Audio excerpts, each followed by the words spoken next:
네, 오늘 함께해 주실 전문가분 소개해 드리겠습니다. 오늘은 드림 부동산 투자자문의 김윤재 이사님과 함께 할게요. 이사님 안녕하세요. 네, 안녕하세요. 날씨가 엊그저께 또 봄이었나 싶었는데 이제 또 낮 기온이 굉장히 많이 올라가네요. 또 여름을 대비해야 될 것 같습니다. 부동산 시장도 이런 날씨하고 비슷할 것 같습니다. 시장도 항상 그 사이클이 있기 때문에요. 지금 상승기를 대비해야 되는 그런 타이밍으로 삼아야 되니까요. 자, 시그널 잘 보시면서 이런 상승기에 대비하는 그런 시간 갖도록 하겠습니다. 네, 오늘 그 좋은 타이밍을 잡아볼 수 있는 다양한 정보 부동산 시그널에서 김윤재 이사님과 함께 전해드리도록 하겠습니다. 그 첫 번째 순서 이슈 시그널인데요. 자, 서울시가 2030 서울 플랜의 소속 대책으로 2030 서울 생활권 계획을 발표했습니다. 매주 자세히 좀 지역별로 알아보고 있습니다. 오늘은요, 양천구로 가보도록 할게요. 이사님 자세히 전해주시죠. 네, 그렇습니다. 매주 이제 지역적으로 한번 가보고 있는데요. 이번에는 여러분들 관심이 굉장히 많은 지역이면서 또 그만큼 또 낙후가 된 지역도 있는 그런 지역구죠. 양천구 지역이 되겠습니다. 자, 영상 보시면서 다음 이어가도록 하겠습니다.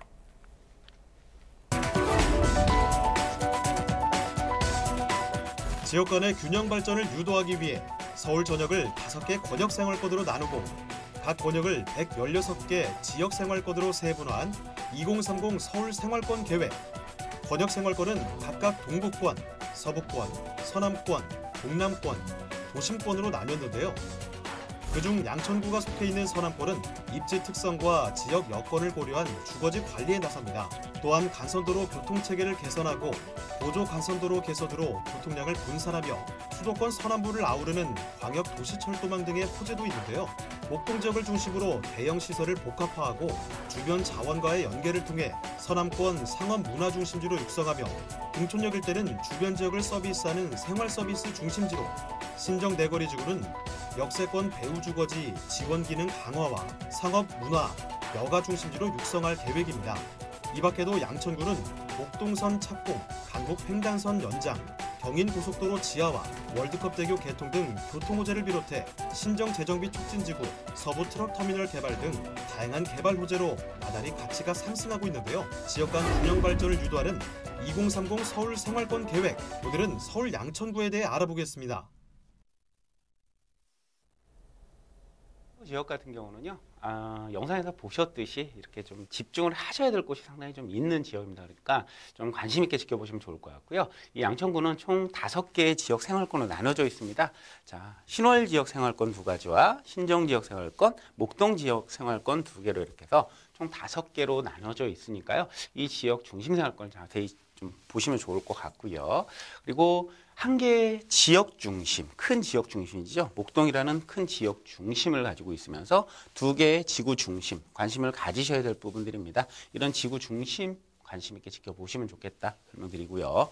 자, 그 중에서도 관심 있게 지켜보셔야 될 곳 한 3가지, 4군데 정도를 제가 선정을 해봤는데요. 그 첫 번째가 바로 이 구도심입니다. 9호선 라인을 중심으로 하는 이 구도심인데요. 이 9호선 등촌역부터 시작을 해서 염창 역세권, 신목동역 역세권. 이 지역 같은 경우는 기존에 이제 개발도 추진을 했었지만 그 개발 계획이 무산이 되면서 이 지역은 이제 상업 중심지로, 이 김포 대로변에 상업 중심지로 육성을 할 그런 계획을 또 가지고 있습니다. 그리고 최근에 이제 이 기존의 이제 개발 지역들, 다세대 밀집 지역들 같은 경우가 이제 개발이 무산되다 보니까 여러 가지 뭐 지역조합 형태나 이런 부분들로 개발이 이루어지고 있는데요. 이런 부분 좀 조심하셔서 접근하시면 좋겠다라고 설명드릴 수가 있겠습니다. 두 번째로 설명드릴 수 있는 부분이 바로 그 신시가지입니다. 목동 아파트 14개 단지 한 3만 세대 가까운 세대가 지금 아파트가 재건축을 앞두고 있는 것이죠. 이 지역 같은 경우는 재건축뿐만이 아니고 뭐 재물포 터널을 만들면서 그 지상에 공원을 만들기 때문에 그 공원화에 따른 뭐 주변 영향 이런 부분 관심 있게 체크를 해보시면 좋을 것 같고요. 또한 이 지역 같은 경우 이제 경전철 목동선이 중심을 또 지나가게 돼 있습니다. 당산역으로 이어지는데요. 이 경전철이 또 어떤 영향을 미칠 것인지 이런 부분을 관심 있게 체크를 해보시면 좋겠다라고 설명드리고요. 그리고 세 번째로 설명드릴 수 있는 부분이 신월동 지역이죠. 이 신월동 지역 같은 경우는 전반적으로 이제 다세대 주택이 밀집이 되어 있으면서 소규모 아파트 단지가 많이 몰려 있는 그런 곳이죠. 그리고 가장 중요한 부분이 교통 여건이 굉장히 열악한 지역입니다. 이 신월동 자체가. 근데 이 목동선이 착공이 예상이 되면서요. 이 목동역, 전철역이 생기는 이 경전철 전철역이 생기는 신설역 주변이 좀 상업의 중심지로 바뀔 가능성이 굉장히 커지죠. 그렇기 때문에 이런 환승역 주변, 신설역 주변을 좀 관심 있게 지켜보신다면 소액으로 투자를 할 수 있는 부분들이 상당히 있으니까요. 이런 부분 관심 있게 좀 지켜보시면 좋을 것 같고요.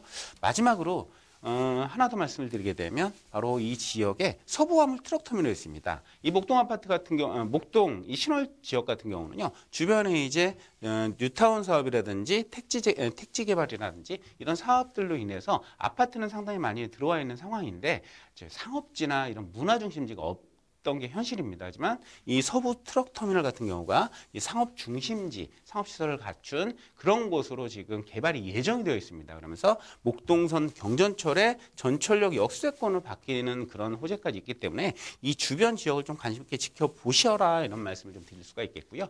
이상으로 양천구 지역에 대해서 살펴봤습니다.